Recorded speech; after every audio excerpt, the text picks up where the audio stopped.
ينزل البلاء. اللهم اغفر لي كل ذنب أذنبته وكل خطيئة أخطأتها.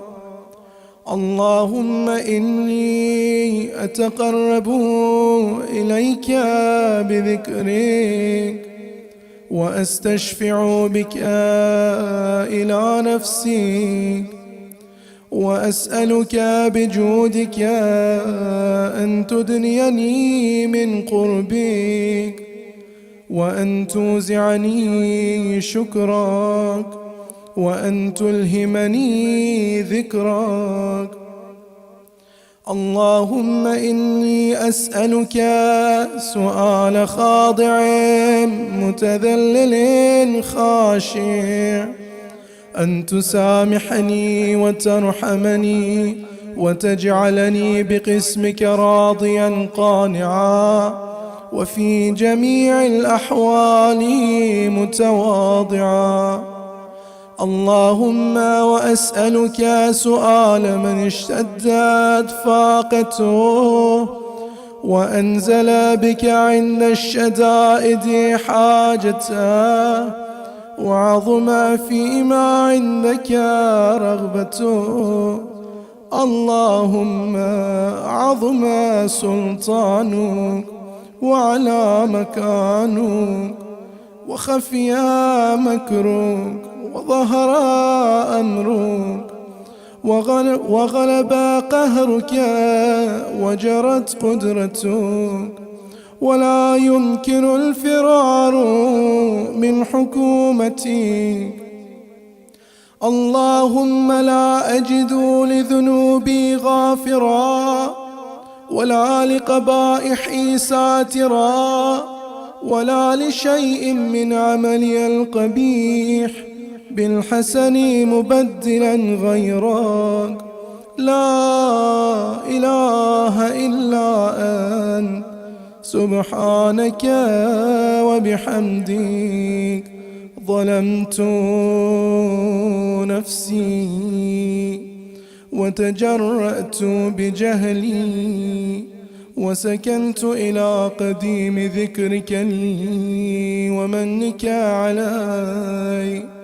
اللهم مولاي كم من قبيح سترته وكم من فادح من البلاء أقلته وكم من عثار وقيته وكم من مكروه دفعته وكم من ثناء جميل لست أهلا له نشرته. اللهم عظم بلائي وأفرط بي سوء حالي وقصرت بي أعمالي وقعدت بي أغلالي وحبسني عن نفعي بعد أملي وخدعتني الدنيا بغرورها ونفسي بجنايتها ومطالي.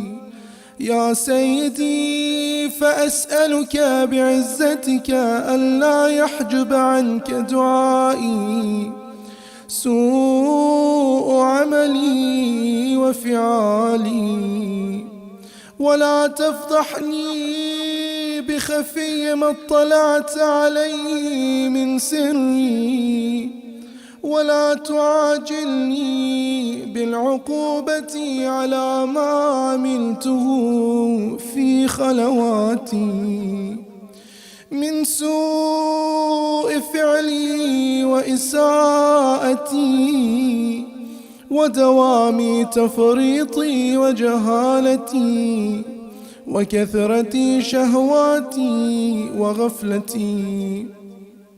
وكن اللهم بعزتك لي في كل الأحوال رؤوفا وعلي في جميع الأمور عطوفا. إلهي وربي من لي غيرك، أسأله كشف ضري والنظر في أمري.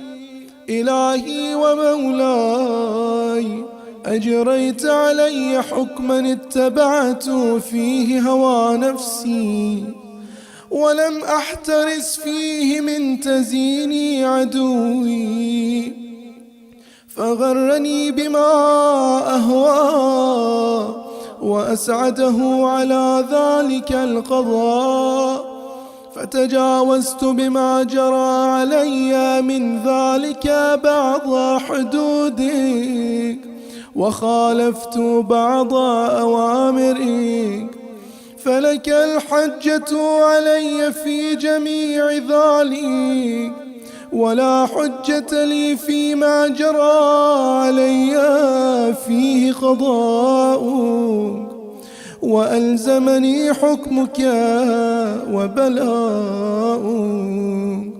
وقد أتيتك يا إلهي بعد تقصيري وإسرافي على نفسي، معتذرا نادما منكسرا مستقيلا مستغفرا منيبا مقرا مذعنا معترفا، لا أجد مفرا مما كان مني، ولا مفزعا أتوجه إليه في أمري غير قبولك عذري وإدخالك إياي في سعة من رحمتك. اللهم فاقبل عذري وارحم شدة ضري، وفكني من شدي وثاقي. يا رب ارحم ضعف بدني ورقة جلدي ودقة عظمي، يا من بدأ خلقي وذكري وتربيتي وبري وتغذيتي. هبني لابتداء كرمك وسالف برك بي، يا إلهي وسيدي وربي، أتراك معذبي بنارك بعد توحيدك، وبعد من طوى عليه قلبي من معرفتك، ولهج به لساني من ذكرك، واعتقده ضميري من حبك، وبعد صدق اعترافي ودعائي خاضعا لربوبيتك. هيهات أنت أكرم من أن تضيع من ربيت، أو تبعد من أدنيت، أو تشرد من آويت، أو تسلم إلى البلاء من كفيته ورحمته.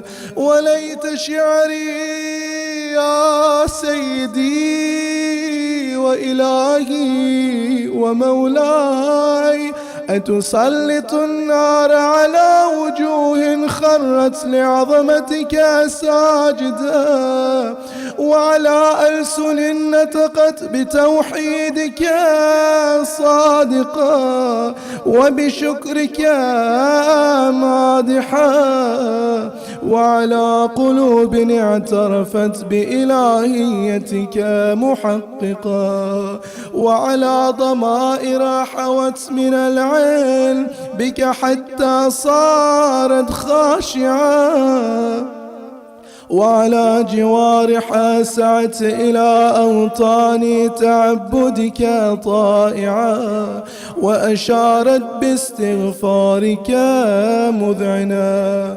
ما هكذا الظن بك ولا أخبرنا بفضلك عنك يا كريم يا رب، وأنت تعلم ضعفي عن قليل من بلاء الدنيا وعقوباتها، وما يجري فيها من المكاره على أهلها، على أن ذلك بلاء ومكروه قليل مكثور يسير مقاء قصير مدته، فكيف احتمالي لبلاء الآخرة وجليل وقوع المكاره فيها،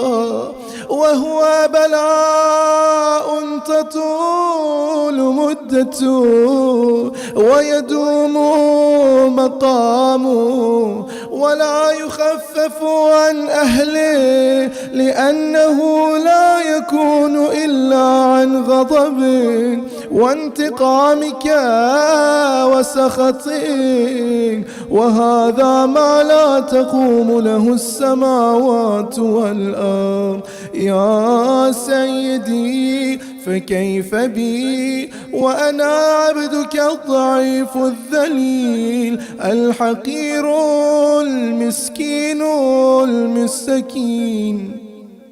يا إلهي وربي وسيدي ومولاي، لأي الأمور إليك أشكو، ولما منها أضج وأبكي، لأليم العذاب وشدتي أم لطول البلاء ومدتي؟ فلئن صيرتني للعقوبات مع أعدائي وجمعت بيني وبين أهل بلائي وفرقت بيني وبين أحبائك وأوليائك، فهبني يا إلهي وسيدي ومولاي وربي، صبرت على عذابك فكيف أصبر على فراقك؟ وهبني صبرت على حر نارك فكيف أصبر عن النظر إلى كرامتي؟ أم كيف أسكن في النار ورجائي عفوك؟ فبعزتك يا سيدي ومولاي أقسم صادقا، لئن تركتني ناطقا لأضجن إليك بين أهلها ضجيج الآملين، ولأصرخن إليك صراخ المستصرخين، ولأبكين عليك بكاء الفاقدين، ولأنادينك أين كنت يا ولي المؤمنين، يا غاية آمال العارفين، يا غياث المستغيثين، يا حبيب قلوب الصادقين، ويا إله العالمين. أفتراك سبحانك يا إلهي وبحمدك تسمع فيها صوت عبد مسلم سجن فيها بمخالفتي وذاق طعم عذابها بمعصيتي، وحبس بين أطباقها بجرمه وجريرته، وهو يضج إليك ضجيج مؤمل لرحمتي، ويناديك بلسان أهل توحيدي، ويتوسل إليك بربوبيتي. يا مولاي، فكيف يبقى في العذاب وهو يرجو ما سلف من حلمي؟ أم كيف تؤلمه النار وهو يأمل فضلك ورحمتك؟ أم كيف يحرقه لهيبها وأنت تسمع صوته وترى مكانه؟ أم كيف يشتمل عليه زفيرها وأنت تعلم ضعفا؟ أم كيف يتقلقل بين أطباقها وأنت تعلم صدقا؟ أم كيف تزجره زبانيتها وهو يناديك يا رب؟ أم كيف يرجو فضلك في عتقه منها فتتركه فيها؟ هيهات، ما ذلك الظن بك ولا المعروف من فضلك، ولا مشبه لما عاملت به الموحدين من برك وإحسانك.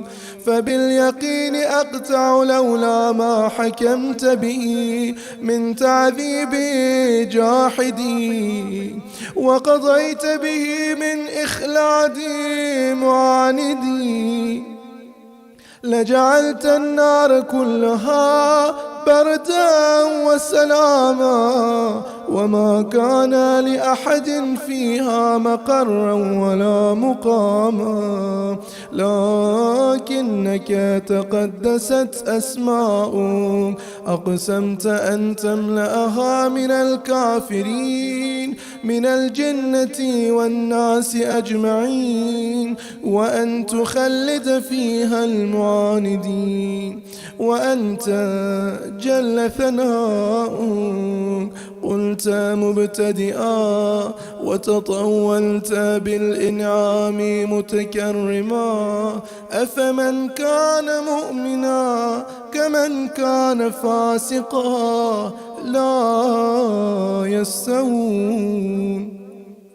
إلهي وسيدي، فأسألك بالقدرة التي قدرتها وبالقضية التي حتمتها وحكمتها وغلبت من عليه أجريتها، أن تهب لي في هذه الليلة وفي هذه الساعة كل جرم أجرمته وكل ذنب أذنبت وكل قبيح أسررت وكل جهل عملت، كتمته أو أعلنت، أخفيته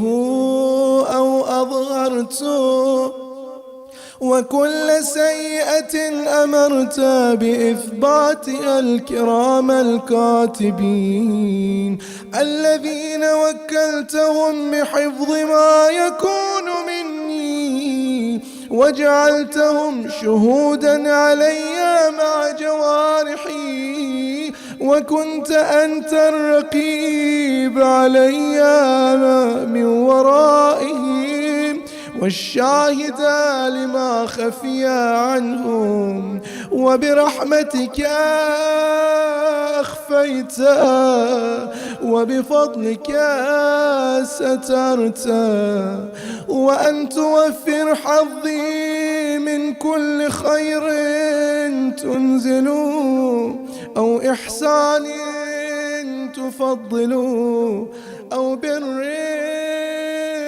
تنشر أو رزق تبسط أو ذنب تغفر أو خطأ تستر يا ربي يا ربي يا رب يا إلهي وسيدي ومولاي ومالك رقي يا من بيده ناصيتي يا عليما بضري ومسكنتي يا خبيرا بفقري وفاقتي يا ربي يا ربي يا رب أسألك بحقك وقدسك وأعظم صفاتك وأسمائك أن تجعل أوقاتي في الليل والنهار بذكرك معمورا وبخدمتك موصولا وأعمالي عندك مقبولا حتى تكون أعمالي وأورادي كلها وردا واحدا وحالي في خدمتك سرمدا يا سيدي يا من عليه معولي يا من إليه شكوت أحوالي يا ربي يا ربي يا رب قو على خدمتك جوارحي واشتد على العزيمة جوانحي وهب لي الجد في خشيتي والدوام في الاتصال بخدمتي حتى أسرح إليك في ميادين السابقين وأسرع إليك في المبارزين وأسرع إليك في المبادرين وأشتاق إلى قربك في المشتاقين وأدنو منك دنو المخلصين وأخافك مخافة الموقنين وأجتمع في جوارك مع المؤمنين اللهم ومن أرادني بسوء فأرد ومن كادني فكيد واجعلني من أحسن عبيدك نصيبا عندك وأقربهم منزلة منك وأخصهم زلفة لديك فإنه لا ينال ذلك إلا بفضلك وجد لي بجودك وعطف علي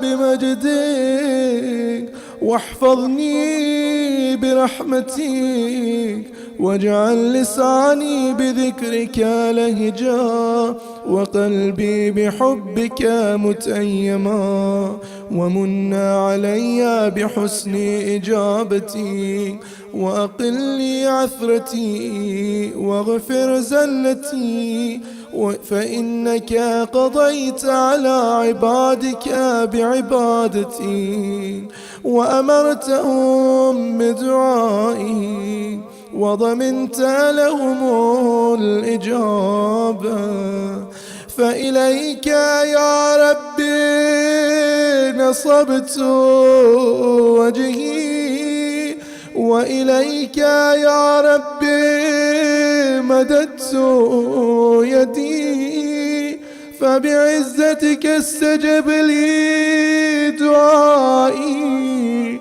وبلغني مناي ولا تقطع من فضلك رجائي، واكفني شر الجن والإنس من أعدائي. يا سريع الرضا اغفر لمن لا يملك إلا الدعاء، فإنك فعال لما تشاء. يا من اسمه دواء وذكره شفاء وطاعته غنى، ارحم من رأس ماله الرجاء وسلاحه البكاء. يا سابغا النعم يا دافع النقام، يا نور المستوحشين في الظلام، يا عالما لا يعلم. صل على محمد وآل محمد وافعل بما أنت أهله. وصلى الله على رسوله والأئمة الميامين من آله وسلم تسليما كثيرا كثيرا. اللهم صل على محمد.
أعوذ بالله من الشيطان الرجيم. بسم الله الرحمن الرحيم. الحمد لله رب العالمين. لا حول ولا قوة إلا بالله العلي العظيم. وصلى الله على محمد وآله الطاهرين. اللهم صل على Muhammad وآل Muhammad. Respected elders and brothers and sisters, Assalamu alaikum wa rahmatullahi wa barakatuh. Alhamdulillah, it's a pleasure to be here and to be having this Thursday program with you. The plan is that inshallah I will be sharing some thoughts about Dahwul Ard, because that's an occasion that we're about to celebrate this evening and also tomorrow. And then after that we're going to have a Slido quiz, just like we were having in the month of Ramadan. So I'm going to invite you all to grab your devices, and while you're watching on your big screens, you can also be logging into slido.com, hashtag Saba, and make sure that in your family, try to have everyone, if possible, kind of log in and let it be like a competition amongst all the members of your family. And then also we want to see all together kind of competing against each other as well. Of course, it's not a competition as such, it's just a way of inshallah, feeling a little bit closer to each other in these times when we're forced to be physically distant. So that's going to come up at the end. So our program is basically two parts. Alhamdulillah, we heard the dua.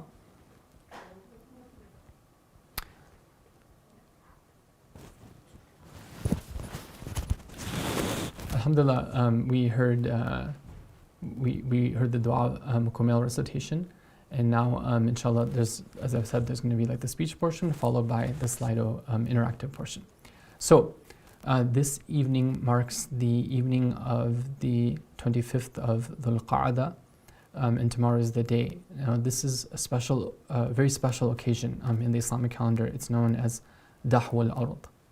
And if we look at the Quran, there are a number of verses where Allah Ta'ala, He invites us to see the signs of His power and His greatness and His beauty in the creation of the earth that we live in.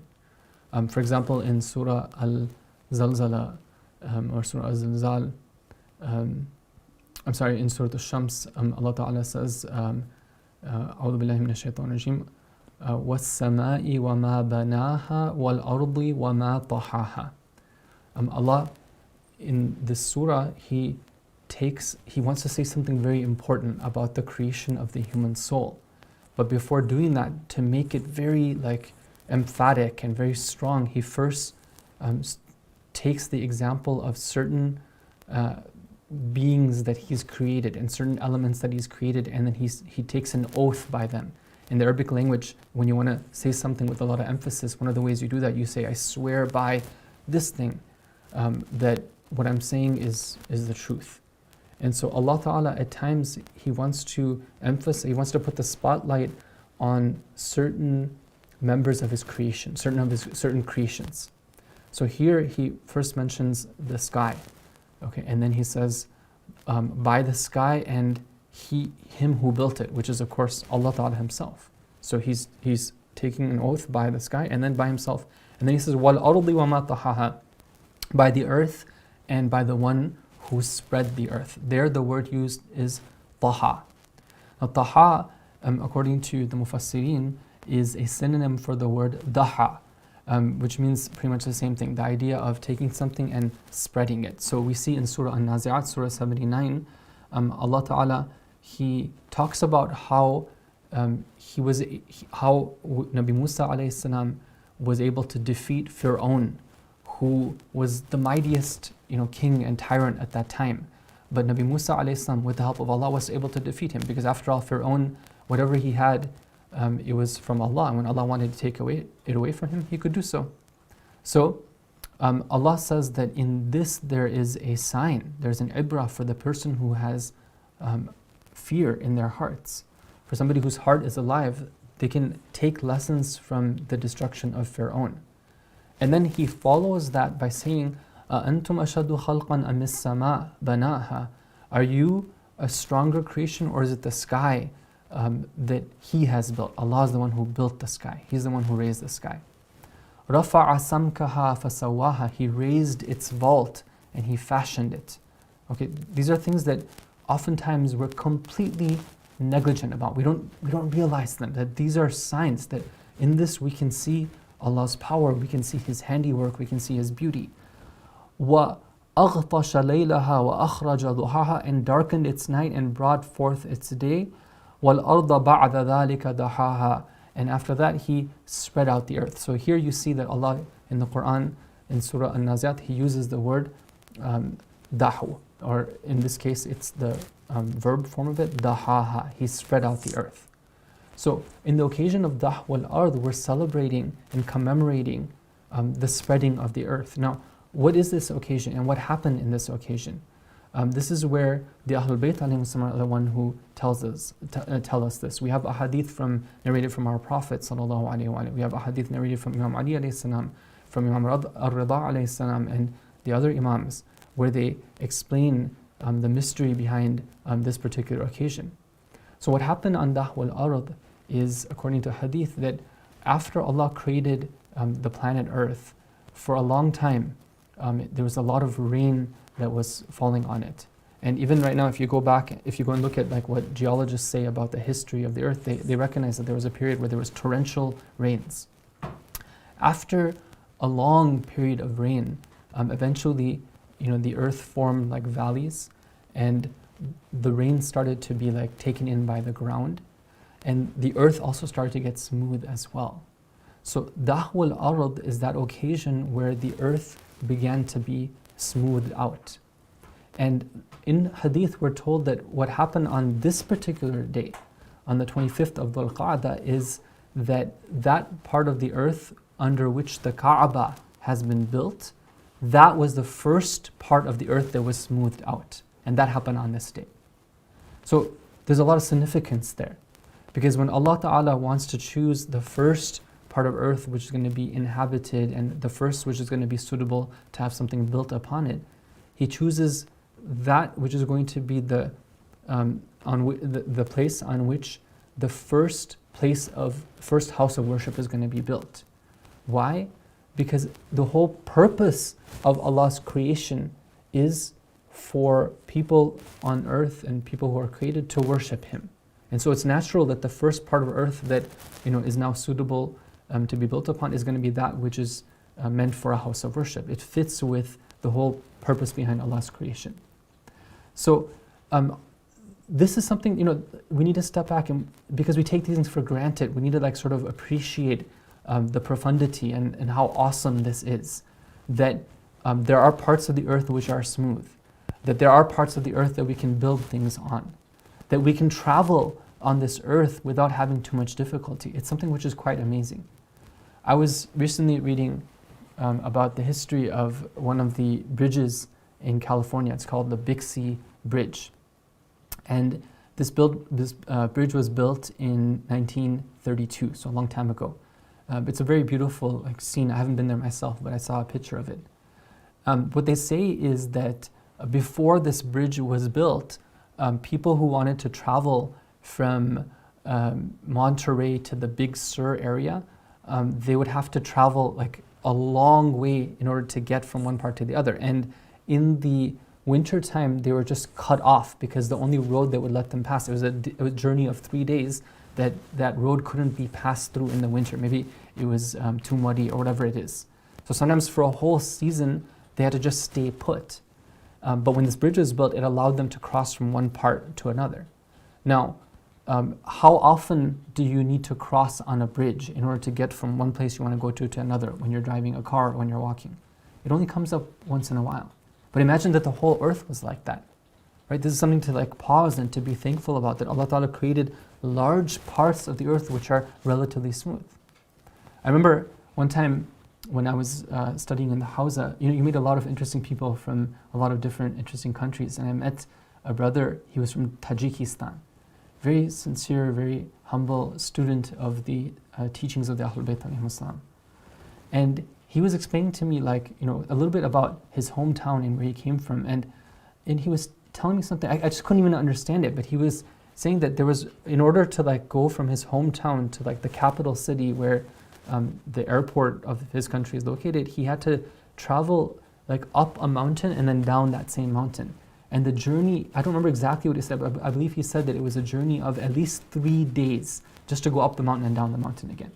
Right? It's like, subhanAllah, in his situation, he had to face that difficulty. But when's the last time that you had to go to the airport and you had to travel, you had to plan ahead? And I'm like, okay, I have to start packing my bags up and go in the car 3 days before in order to get to the airport, right? Actually, these days we don't go to the airport anymore, but for the most part. But anyway, back in those days when we used to, well, it would be something that's quite difficult. So this is an occasion for us to celebrate this. And these are things that maybe we would take for granted. But Allah Ta'ala would like us to focus on this. Ahlul Bayt al-Islam would like us to celebrate this and to commemorate it. And along with this occasion, it's an opportunity for us to be able to gain from Allah's mercy. Because when Allah gives us that blessing on this day, it means that this day itself is a day which is Mubarak. It's a day which is filled with blessings. And every year that this day occurs, it's going to be a day which is Mubarak. So that's why the Ahlul Bayt al-Islam have told us that both the night of Dahwul Ard, which is tonight, the night of the day in which the earth was spread, and then that first part where the Kaaba is built came up, both the night and then the day itself, both of them are days of special ibadah. According to a hadith of Imam Rida alayhi salam, tonight is the night of the birth of Nabi Ibrahim alayhi salam and Nabi Isa alayhi salam. So even though others may celebrate Christmas on the 25th of December, here we're told that actually it was the 25th of Dhul-Qa'dah where Nabi Isa alayhi salam entered this world. And also we're told that worship on this night is the equivalent of worshipping Allah for 100 years. Now, how can we worship Allah this night? Well, it's also a Thursday night, and so it's a time of special worship, dua, Quran, asking Allah our hajat, reciting special prayers. There's a lot of amal that can be done on Thursday night. If we're tired, we had a long day, what we can try to do is to wake up a little bit earlier before Fajr time and take advantage of that special Sahar time in order to ask Allah, seek His special forgiveness. We're at a time right now, brothers and sisters, where all of us are very much in need of Allah's special attention and His special mercy and His blessings. We're facing difficulties, we're facing trials. The pandemic is surging. It's not clear what's going to happen. There's a lot of unknowns and uncertainties.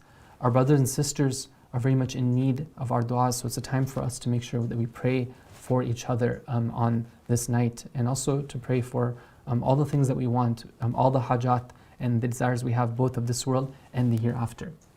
So that's for tonight. And then tomorrow is a day of special a'mal as well. In one hadith, Imam alayhi salam says that this was the day in which Allah's first rahmah came to the earth. Meaning that Allah Ta'ala, He has His general mercy, but He also has occasions of special mercy. And we're told that this was the first time Allah's special mercy came to the earth. So it's a time for us to take advantage of that. We know that this is a day where Allah is looking to see who is asking for a special mercy. In hadith we're told that it was the time when Nabi Adam alayhi salam sought tawbah, according to one of the traditions I came across, that he sought tawbah from Allah. It's a day, we're also told that it's one of the days in which it's possible that the Imam of our time will do the dhuhur.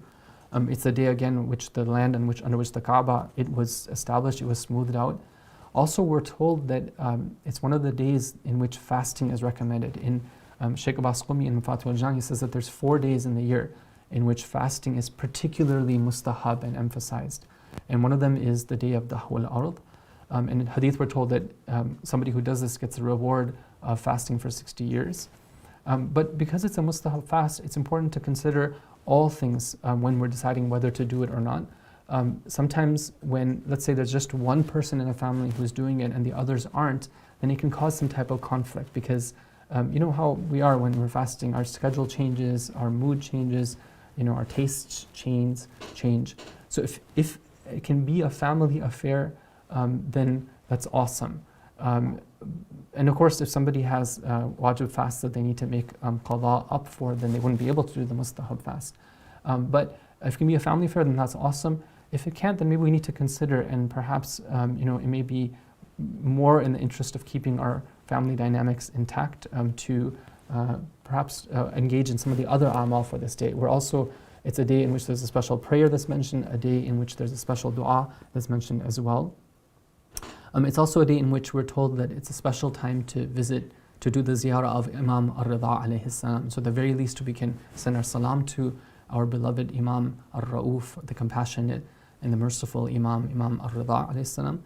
And we can pray that one day, inshallah, we can go in person to do his ziyarah. This dua that's mentioned, it's a very beautiful and powerful dua. In a couple of minutes, inshallah, I'm going to just summarize a few of the lines, just to give us a taste for what is being asked for in this dua. And then, inshallah, we're going to move to the interactive portion of the program. So, in this dua, first of all, we can begin by saying, Allahumma dahi al-ka'bati wa falik al-habba wa sarif al-lazba wa kashifa kulli karba. O Allah, you're the one who spread the Kaaba, meaning like the land in which the Kaaba is going to be established. O Allah, you're the one who splits open the seed. Have you ever thought about it? If one of us goes and tries to split open a seed, well, we might do that if we want to eat kind of like the seed inside, but it's not going to lead to anything growing from it, right? But this is something which is part of the process which Allah put into place, and He gets credit for it. And so many of the blessings that we get in terms of our nourishment, in terms of our food, comes from this. And then we say that, oh Allah, you're the one who takes away all the difficulties, and you are the one who swerves, who removes all the trials.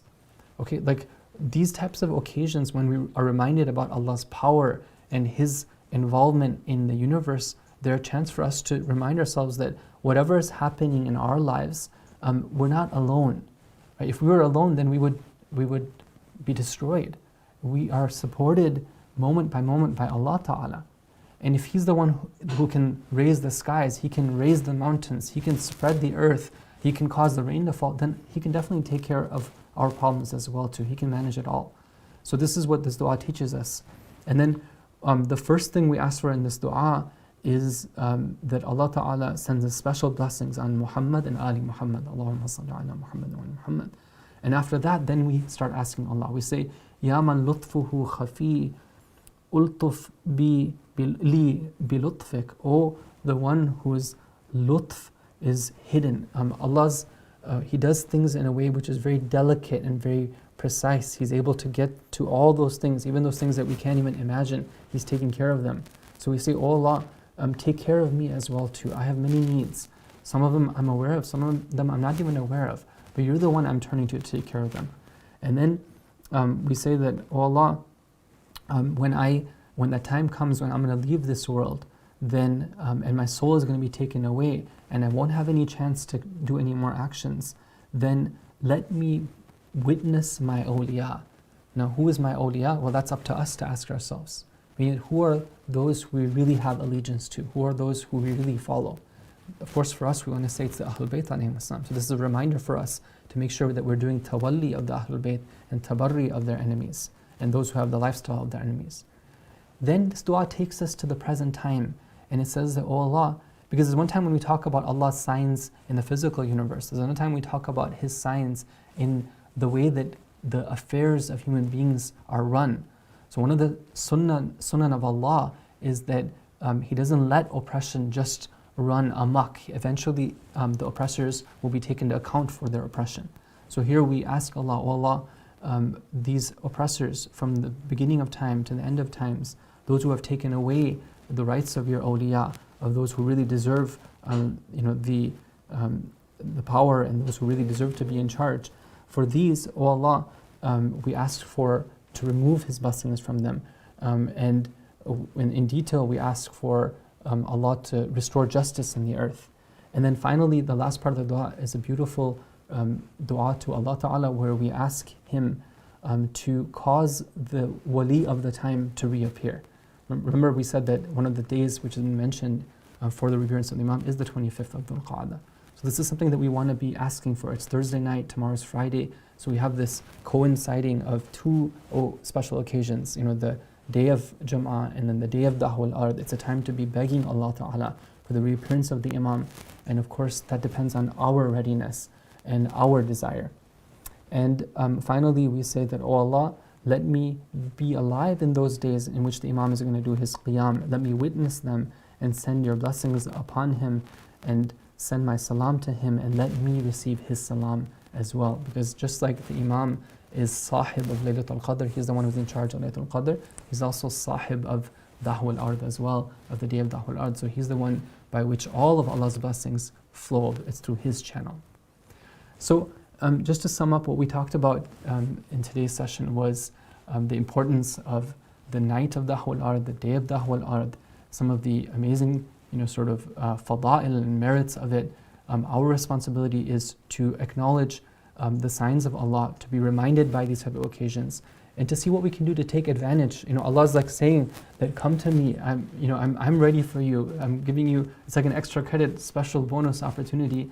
It's up to us to see whatever we can do. Even if it's little, it's better than doing nothing. May Allah Ta'ala help us to take advantage of His blessings. Okay, so now at this point, I'm going to invite you all to join us on slido.com, hashtag Saba. We're going to be launching the quiz very soon, but you can go ahead and sign up for the interactive quiz. I want to see everyone participating, inshallah. If you're brothers and sisters who are in town or even elsewhere, they're not joining in, they're not aware of this, call them up, say, okay, join in, come on, let's see what we can do. The question is going to be based on what I just talked about, as well as other general knowledge information about things that it's good for us to know related to the month of Dhul-Qa'dah and in general about Islam and ahkam and other things as well too. Let's go ahead and turn to that. Okay, so I see some of you have joined, but looking for more. Okay, alhamdulillah, we have a few more joining right now. We're going to be launching the quiz soon. Just like in the month of Ramadan, the first question is going to be based on an ayah of the Quran. And so what we're going to be doing in just a moment right here is we're going to be playing an ayah of the Quran. And the first question is going to have to do with that. So make sure to listen very carefully, because you're going to have to remember what the ayah said when it comes to actually answering that question. So let's see here. I'm looking for a few more of you to join in. I know that there are others here as well. Maybe some of you are kind of kicking back and saying, okay, I'll let my kids join in, because after all, it's like a kids program. No, it's not a kids program. This is a program for the community, and we want everyone to participate. And you'll be surprised. You know, those things that you actually take part in, you get involved with it, you tend to retain it longer. Okay, and it might last you. You might remember it for years and years to come. So inshallah, you can all join in.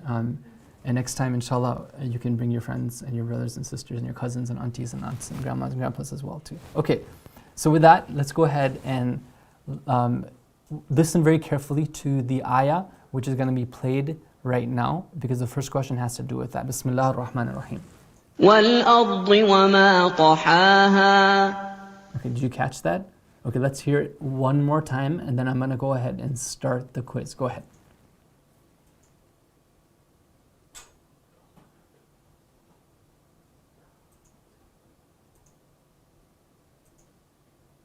وَالْأَرْضِ وَمَا طَحَاهَا. Okay, excellent, excellent. Okay, so with that, we're going to start the quiz. Bismillah. The first question is, in the verse you heard, which one of the following? Okay, now if you were paying attention in the first part of this program, this would be like a piece of cake for you. Okay, let's see.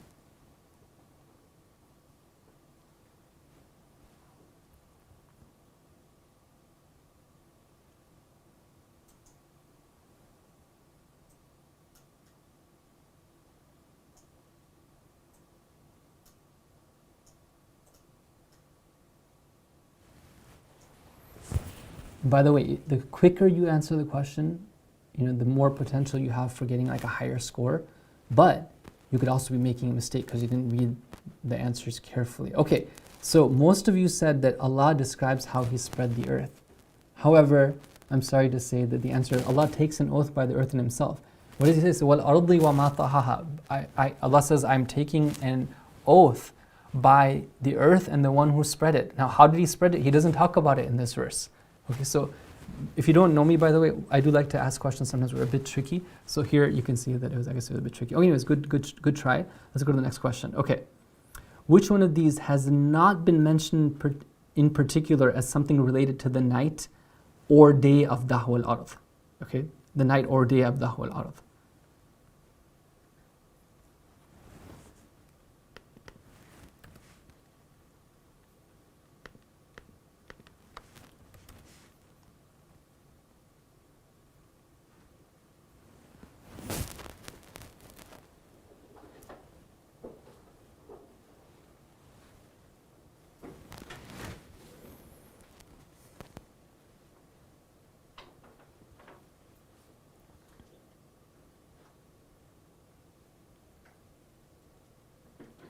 Okay, excellent. So in this one, most of you selected, actually it seemed like it was a bit tricky because I've answered all with the word, but the correct answer is the birth of Nabi Musa. It was the birth of Nabi Ibrahim and the birth of Nabi Isa alayhi salam, but not the birth of Nabi Musa. The ziyarah of Imam Rida alayhi salam is recommended.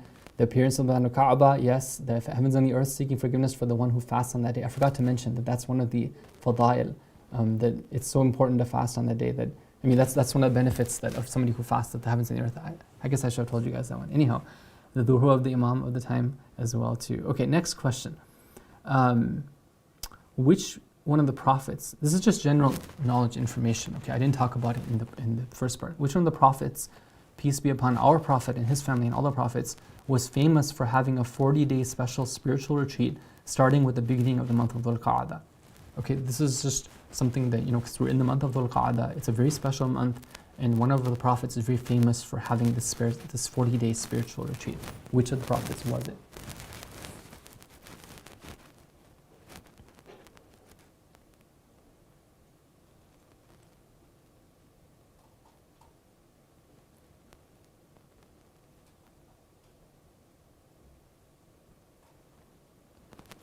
Okay, so excellent. Almost all of you selected Nabi Musa, and that's exactly what it is. These are known as Al-Arba'in Al-Musawi, the special 40 days of Nabi Musa. He was supposed to go for 30 days, but then it got extended to 40 days. Okay, and it ends on the day of Eid al-Adha. Okay, the next question also about the month of Dhul Qa'dah. Which special act is particularly recommended for one of the Sundays of Dhul Qa'dah? And we have the last Sunday coming up this weekend, so we want to make sure to remember this particular act for this last Sunday.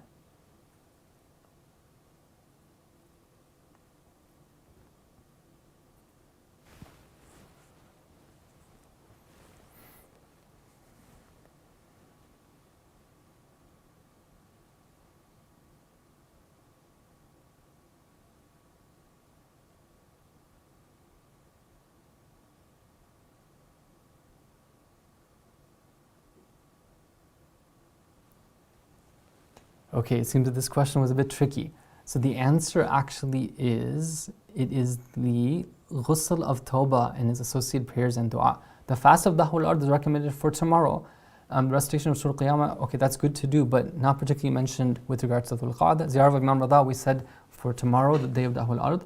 But on the Sundays, there's a very special and very powerful amal that the great scholars really emphasize on one of the Sundays of Dhul Qa'dah, if not the first one, then one of the other ones, or even all of them, to do what's called ghusl of Tawbah. And it consists of doing ghusl, doing wudu, and then there's a special format of doing 4 rak'ah of prayer, and then there's a tasbih and an istighfar afterwards. It takes about 20 minutes altogether, but it's very powerful, very recommended. Okay, and the next question, which of these months, by the way, there's about 7 questions in total. Which of these months are known as the sacred months, the months of haram? Okay.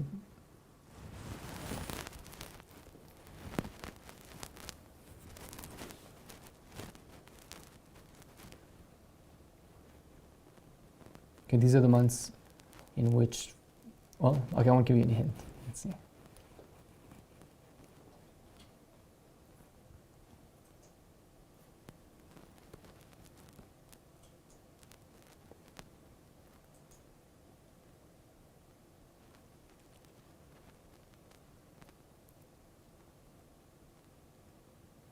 Okay, so the answer here, this was a tough question. The answer here is the Rajab, Dhul Qa'dah, Dhul Hijjah, and Muharram. And these are the months where even before the time of Islam, the people of the Jahili period, they used to respect them as being special months of ibadah. In these months, fighting would be prohibited. People could travel freely. And one of the reasons why in the months of Dhul Qa'dah, Dhul Hijjah, and Muharram, people needed to travel freely is because everyone would want to go to Mecca for performing the Hajj. The Hajj was a ritual that was done even by the idol worshippers before the coming of Islam. And so they needed free passage, because you couldn't be like, if they're going as pilgrims, it couldn't be the case that now they're going to be under attack. With the coming of Islam, Allah Ta'ala, He protected this custom of having special months of haram. But of course, there were some changes when it came to the way and the format of it and what it meant and its significance. And it's mentioned in the Quran as well. So until now, we have 4 questions, and we only have 3 more left. Until now, let's look at our leaderboard and see where we're at. We have Sakina R and Fatima at 5 out of 5. Good job, Sakina R and Fatima. And then we have Shahla at 4. Good job, Shahla.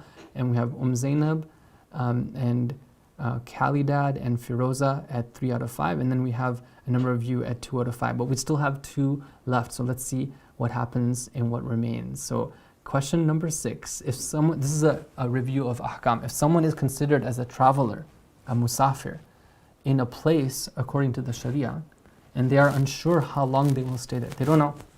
It could be a day, it could be 5 days, it could be 10 days, it could be 20 days.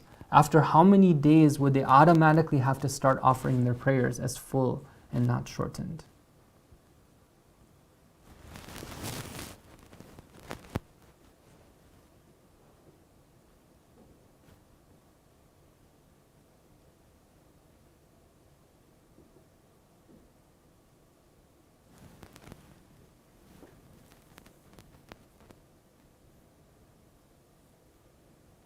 Okay, it looks like this was a tough question, and so you guys should know that I'm not going to ask such an easy question and the answer wouldn't just be easy. The answer is 30. Okay, so what is the scenario here?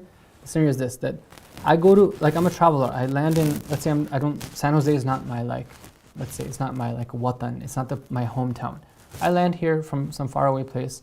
I don't know how long I'm going to stay here. It could be a day, it could be 5 days, it could be 10 days, it could be 20, I don't know. So how long do I keep on praying my shortened prayers? It's up until 30 days. Upon 30 days, whether I still don't know or I don't know, it doesn't matter. At that point, I would revert to now praying full prayers. Now you might be asking, well, 30 is more than 10. We always thought that it's 10 days or more than you pray full prayers. The tricky thing there is that you have to be able to make an intention of doing iqamah for 10 days or more. Iqamah means that to stay in a vicinity for 10 days or more. If you can make that intention, that's when you start praying full. But if you can't make that, if you don't know whether you're going to be there for 10 days or not, you could be 2 days, 5 days, 10 days, then you can't make an intention of staying for 10 days or more. So then up till 30 days, then you would keep on praying short. That was a bit tricky there. And review. And our last question has to do with current events. The Hagia Sophia, it's been in the news recently, is which of the following?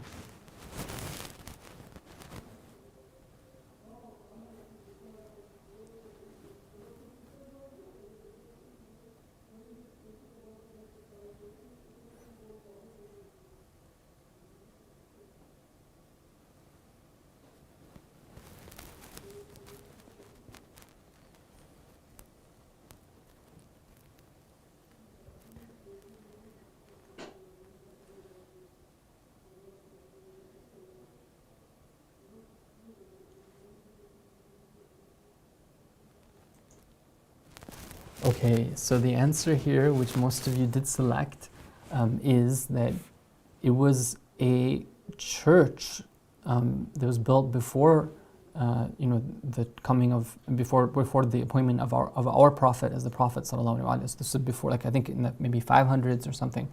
It was a church, then it was turned into a mosque, and then it was turned into a church, and then just recently in Turkey, the president announced that it's going to be a mosque. Okay, so that's a little bit of the history of something that's in the news these days. So after 7 questions, we've come to the end of our quiz.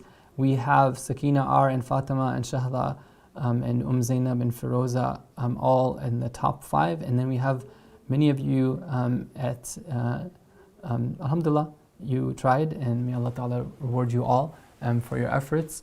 This brings us towards the close of our program. Just one thing before we end. Tonight is a night of special dua, and as I mentioned earlier, there are many mu'mineen and mu'minat who are suffering right now. As a whole, the world is suffering. Our main bala is the inaccessibility of the Imam of our time, his being in the ghaiba. So please let us make sure to pray for him. Allahumma salli ala Muhammad wa Muhammad. O Allah, hasten the reappearance of the Imam of our time. O Allah, help us to be among those who dedicate their lives towards preparing for his reappearance. O Allah, cure all those who are sick. One of the mu'mineen in the Shia community in North America had some severe accidents today, and there was a request for making dua for him. Let's make sure to keep him and all those who are ill and those who are sick and injured in our duas. If you have any particular duas that you would like anybody to make on your behalf, you can add it into the ideas section of our Slido interface right here. There's ideas. You can just type in there if there's any special requests you have for duas, inshallah. We can make sure to remember to include them in our duas. O Allah, grant all the mu'mineen their hajat. O Allah, help us to take advantage of these special occasions of mercy that you have placed for us. O Allah, give us the tawfiq to worship you and to stay away from disobeying you. O Allah, teach us about yourself and help us to come to know you. O Allah, protect all the believers. O Allah, help us to dedicate our lives towards serving you. O Allah, protect and preserve all those who are serving the cause of Islam and truth and justice, especially our maraji and especially the Islamic leadership. Wa sallallahu ala Muhammad wa alihi al-tahirin. اللهم صل على محمد وآل محمد. بسم الله الرحمن الرحيم. أزور سيدي ومولاي أبا عبد الله الحسين أصالة عن نفسي ونيابة عن والدي ووالد والدي وإخواني المؤمنين والمؤمنات، لا سيما من قلدنا الدعاء والزيارة طاعة قربة إلى الله تعالى. نسأل الله الإجابة. اللهم صل على محمد وآل محمد. بسم الله الرحمن الرحيم. السلام عليك يا وارث آدم صفوة الله. السلام عليك يا وارث نوح النبي الله. السلام عليك يا وارث إبراهيم خليل الله. السلام عليك يا وارث موسى كليم الله. السلام عليك يا وارث عيسى روح الله. السلام عليك يا وارث محمد حبيب الله. السلام عليك يا وارث أمير المؤمنين ولي الله. السلام عليك يا ابن محمد المصطفى. السلام عليك يا ابن علي المرتضى. السلام عليك يا ابن فاطمة الزهراء. السلام عليك يا ابن خديجة الكبرى. السلام عليك يا ثار الله وابن ثاره والوتر الموتور. أشهد أنك قد أقمت الصلاة وآتيت الزكاة وأمرت بالمعروف ونهيت عن المنكر وأطعت الله ورسوله حتى أتاك اليقين. فلعن الله أمة قتلتك، ولعن الله أمة ظلمتك، ولعن الله أمة سمعت بذلك فرضيت به. يا مولاي يا أبا عبد الله، أشهد أنك كنت نورا في الأصلاب الشامخة والأرحام المطهرة، لم تنجسك الجاهلية بأنجاسها ولم تلبسك من مدلهمات ثيابها. وأشهد أنك من دعائم الدين وأركان المؤمنين. وأشهد أنك الإمام البر التقي الرضي الزكي الهادي المهدي. وأشهد أن الأئمة من ولدك كلمة التقوى وأعلام الهدى والعروة الوثقى والحجة على أهل الدنيا. وأشهد الله وملائكته وأنبياءه ورسله أني بكم مؤمن وبإيابكم موقن بشرائع ديني وخواتيم عملي، وقلبي لقلبكم سلم وأمري لأمركم متبع. صلوات الله عليكم وعلى أرواحكم وعلى أجسادكم وعلى أجسامكم وعلى شاهدكم وعلى غائبكم وعلى ظاهركم وعلى باطنكم. زيارة علي بن الحسين عليهما السلام. السلام عليك يا ابن رسول الله. السلام عليك يا ابن نبي الله. السلام عليك يا ابن أمير المؤمنين. السلام عليك يا ابن الحسين الشهيد. السلام عليك أيها الشهيد وابن الشهيد. السلام عليك أيها المظلوم وابن المظلوم. لعن الله أمة قتلت، ولعن الله أمة ظلمت، ولعن الله أمة سمعت بذلك فرضيت به. زيارة الشهداء سلام الله عليهم أجمعين. السلام عليكم يا أولياء الله وأحباءه. السلام عليكم يا أصفياء الله وأوداه. السلام عليكم يا أنصار دين الله. السلام عليكم يا أنصار رسول الله. السلام عليكم يا أنصار أمير المؤمنين. السلام عليكم يا أنصار فاطمة الزهراء سيدة نساء العالمين. السلام عليكم يا أنصار أبي محمد الحسن بن علي الولي الناصح. السلام عليكم يا أنصار أبي عبد الله الحسين. بأبي أنتم وأمي طبتم وطابت الأرض التي فيها دفنتم وفزتم فوزا عظيما، فيا ليتني كنت معكم فأفوز معكم.